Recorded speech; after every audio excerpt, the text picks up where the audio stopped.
जब सच बोलने की हिम्मत एक औरत दिखाती है तो दुनिया के नियम हिला देती है। नमस्कार, आदाब, सत श्री अकाल। मैं अमनदीप वालिया और आप देख रहे हैं हम लोग पीडिया। आज हम बात कर रहे हैं फिल्म हक की, जिसका ट्रेलर रिलीज हो चुका है। चलिए बिना किसी देरी के शुरू करते हैं रिव्यू।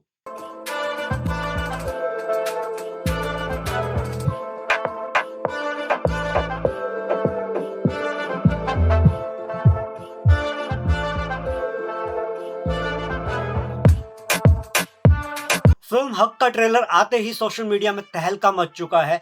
ये फिल्म शाह बानो और अहमद खान के केस से प्रेरित होकर सिर्फ एक केस की कहानी नहीं है, बल्कि ये उस औरत की कहानी है जिसकी आवाज जब उठी तो समाज के एक पुराने ढांचे को हिलाकर रख दिया। फिल्म हक में हम पहली बार देखने वाले यामी गौतम धर और इमरान हाशमी की जोड़ी को। इमरान हाशमी, इनके बारे में सिर्फ इतना ही कहा जा सकता है कि पूरा बॉलीवुड एक तरफ और अपने इमरान हाशमी एक तरफ। यामी गौतम धर आज दिन तक जितनी भी फिल्म्स की है, भाई साहब, अपनी उम्दा अदाकारी से इन्होंने दर्शकों के दिलों को जीता है और वहीं ये फिल्म इनके करियर का एक मील का पत्थर साबित होने वाली है। ट्रेलर की शुरुआत होती है यामी गौतम धर के सशक्त मौजूदगी से।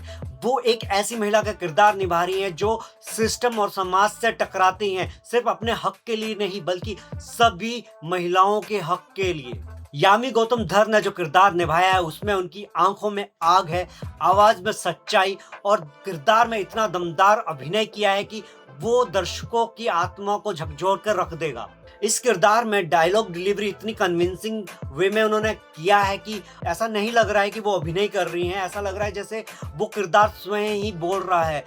जहाँ पे कुछ डायलॉग इस तरह से कि ये शीख कौरमा नहीं है जिसे आप बांटने से शवाब और बरकत होगी, वो वहाँ पे फंबल भी देती हैं, बट वो फंबल भी इस तरह से आता है कि लग रहा है कि वो अंदर से खुद उस कैरेक्टर में इतना डूब गई है कि वो दिल से वो बात कह रही हैं। शाहबानो का केस अगर आप सबको याद होगा तो 80 के दशक का ये बहुत बड़ा कंट्रोवर्शियल एक केस हुआ था जिसने देश को दो हिस्सों में बांट दिया था। कहीं पे मुस्लिम समाज बहुत नाराज था, वहीं पे देश का कानून भी अपनी मौजूदगी दर्ज कराने के लिए मशक्कत करता हुआ दिख रहा था, क्योंकि एक तरफ तो हमारा संविधान था, देश का संविधान, दूसरी तरफ मुस्लिम लॉ था। इसके बीच में ये कड़ी फंसी हुई थी जिसका ऐतिहासिक फैसला सुप्रीम कोर्ट ने उस समय दिया था। यामी गौतम धर का इस ट्रेलर में एक बहुत ही शानदार एक डायलॉग है जिसमें वो कहती है कि मैं मुस्लिम महिला होने के साथ साथ एक हिंदुस्तान की मुस्लिम महिला हूँ, मैं इसी मिट्टी इसी हवा में पली बड़ी हूँ, तो मेरे साथ भी वही इंसाफ किया जाए। मुझे सिर्फ मुस्लिम महिला देख के नहीं,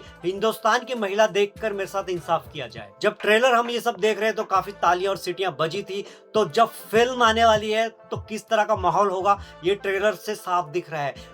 डायरेक्टर सुपन वर्मा का बहुत ही टाइट ये स्क्रीन प्ले हमें ट्रेलर में दिखा है। कट टू कट एकदम रोंगटे खड़े करने वाला ये ट्रेलर आया है। ट्रेलर में इमरान हाशमी काफी शांत दिख रहे हैं, बट जितने वो शांत है उतना ही अंदर से उनके अंदर जो ज्वालामुखी है वो फटता है। वो बहुत ही शांत तरीके से अपने पक्ष की चीजों को सामने रखते हैं और अपने केस को मजबूत करते हुए भी दिख रहे हैं। फिल्म के ट्रेलर के हिसाब से कह सकते हैं कि इंसाफ देना आसान है पर चुप रहना सबसे कठिन कार्य है। इस फिल्म में, इस कहानी में जो चुप्पी तोड़ी गई है वो है बानो का करैक्टर, जो अपनी हक के लिए, अपने इंसाफ के लिए, अपनी डिग्निटी के लिए, एक महिला के हिसाब से नहीं बोल सकते हैं, एक समाज के एक पुराने ढांचे को जिसकी वजह से औरतों पे ऊपर अत्याचार हुए, उन सब औरतों के लिए वो अकेली आवाज उठाती है। और उस मुश्किल दौर में जहाँ पे इतना इंटरनेट नहीं था, सोशल मीडिया में लोग कनेक्ट नहीं कर पाते थे, तो उन्होंने, उनके परिवार ने क्या क्या सहा है उस समय, किस तरह से उनके ऊपर जुल्म हुए, वो सब इस फिल्म की कहानी के माध्यम से हमें देखने को मिलेगा। हालांकि फिल्म मेकर्स ने क्लियरली कह दिया है कि ये फिल्म रियल स्टोरी के ऊपर बेस्ड है, उससे आइडिया लिया गया है, थोड़ा बहुत चेंजेस हैं फिल्म के अंदर। बट जो पोस्टर है, पोस्टर में आप देख सकते हैं कि story based on verdict of supreme court. मतलब दो चीजें बोली जा रही है बेकर्स की तरफ से। पोस्टर में बोला जा रहा है कि रियल स्टोरी के ऊपर है, और ट्रेलर लॉन्च पे वो बोलते हैं कि ये उससे इंस्पायर्ड है। तो फिल्म देख के ही मालूम पड़ेगा कि किस तरह से, अगर किसी विशेष वर्ग या मुस्लिम वर्ग की जो भावना है उनको आहत करती हुई फिल्म ना आए, और सुप्रीम कोर्ट ने किस तरह से साहबानों के फेवर में ये केस का रिजल्ट दिया था, वो फिल्म के माध्यम से हमें देखने को मिलने वाला है। कुल मिलाकर देखा जाए तो किस तरह से वो ट्रिपल तलाक से एक महिला के आत्मविश्वास को, आत्मसम्मान को ठेस पहुँचती है। उस ठेस से अपने सम्मान को पाने के लिए, अपनी डिग्निटी को पाने के लिए वो केस करती है अपने ही पति के ऊपर। वो फ़िल्म के माध्यम से हमें उस एक्चुअल में क्या हुआ था, क्योंकि सभी 80s के उस केस के बारे में नहीं जानते होंगे, तो इंटरनेट पे उसका सारा डेटा मौजूद है। आप जाके खंगाल सकते हैं, देख सकते हैं, रीड आउट कर सकते हैं। पर फ़िल्म के माध्यम से भी हमें देखने को मिलने वाली है, जो कि 7 नवंबर को रिलीज़ हो रही है। और मैं दावे के साथ कह सकता हूँ कि ये फ़िल्म नेशनल अवार्ड लेके आएगी और ये फ़िल्म यामी गौतम को भी नेशनल अवार्ड दिलाती हुई दिख रही है। राइटिंग की बात करें तो बहुत ही शानदार लाइनें लिखी गई हैं, डायलॉग्स बहुत ही पावरफुल हैं, एकदम ऐसे हैं कि गूज़बम्प्स आते हैं। आप इंटेलेक्चुअल वे में सोचने के लिए मजबूर हो जाते हैं, ऐसे शब्द यूज़ हुए हैं इस फ़िल्म के ट्रेलर में। तो इस राइटिंग के हिसाब से मैं एक दावा कर सकता हूँ कि इस बार ऑडियंस सिनेमा घरों में सिर्फ एन्जॉय करने के लिए, टाइम पास करने के लिए नहीं जा सकती है। वो कुछ सीखने के लिए जाएगी, इंटेलेक्चुअल लेवल पे कुछ ग्रैब कर पाएगी, समझ को बढ़ा पाएगी और कुछ नई चीज़ें उनको समझ में आने वाली हैं। फ़िल्म में शिवा चड्ढा जी एक एडवोकेट की भूमिका में दिख रही हैं। वो साहब बानो का केस लड़ रही हैं, उनकी वकील बनी हैं।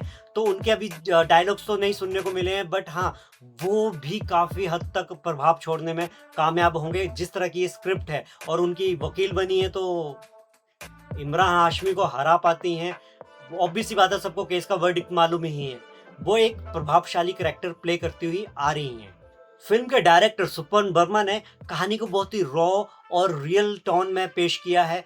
डायलॉग्स बहुत प्रभावशाली हैं। फिल्म की कहानी सिर्फ एक सवाल छोड़ जाती है कि क्या सच में सबको अपना हक मिलता है या हक मिलना चाहिए। कहीं पे भी ओवर ड्रामा देखने को नहीं मिला है। बहुत ही बोल सकते हैं कि उसको नेचुरल ही एक कोर्ट रूम ड्रामा और एक फैमिली ड्रामा को दिखाया गया है, जहाँ पे एक कपल दिखाए गए हैं जो कि बेइंतहा मोहब्बत करते हैं। वहीं अचानक से ऐसा क्या होता है कि वो एक दूसरे के अगेंस्ट कोर्ट में खड़े हैं। डाइवोर्स दे चुका है वो अपनी वाइफ को और उसकी वाइफ अपने पति के अगेंस्ट ही केस लड़ रही है अपने हक के लिए, अपने बच्चों के हक के लिए। तो ये तमाम सवाल जो इंसानियत को, समाज को फिर से सोचने के लिए मजबूर करेगी कि सबसे ऊपर क्या है, धर्म, कानून या एक इंसान का उसका हक। दिल से एक बात कहना चाहूँगा कि जो फ़िल्म का ट्रेलर देखा है और जिस तरह की इसकी कहानी की पटकथा है, रूपरेखा है, जो केस से रिलेटेड है, उसमें एक ही शेर मैं कहना चाहूँगा, ज़ुल्म लिखा था तकदीर में, ज़ुल्म लिखा था तकदीर में, तो हमने कलम तोड़ दिया। ज़ुल्म लिखा था तकदीर में तो हमने कलम तोड़ दिया।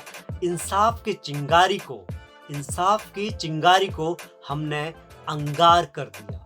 हक सिर्फ एक फिल्म नहीं है, ये एक बयान है न्याय, समाज और इंसानियत के नाम पर, जो कि धर्म से ऊपर है। यामी गौतम धर जब इस फिल्म में है तो कोई अभिनय पे डाउट नहीं किया जा सकता है। कहानी हमें पता है कि किस तरह के केस पर है, तो कहानी भी बहुत शानदार होने वाली है। वहीं इमरान हाशमी अलग ही इंटेंसिटी के साथ एक अलग ही तरह का करैक्टर प्ले करते हुए दिखेंगे हमें।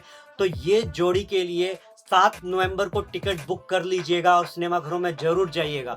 और हर उस महिला को मैं ये कहना चाहूँगा कि हर जोर जुल्म की आवाज़ को आपकी आवाज़ से दबना चाहिए, ना कि आपको दबना चाहिए। आप अपने हक के लिए लड़िए, और सिर्फ महिला ही क्यों, हर वो इंसान जिसके साथ अन्याय हो रहा है, उसे अपने न्याय के लिए, अपने हक के लिए आवाज़ ज़रूर उठानी चाहिए।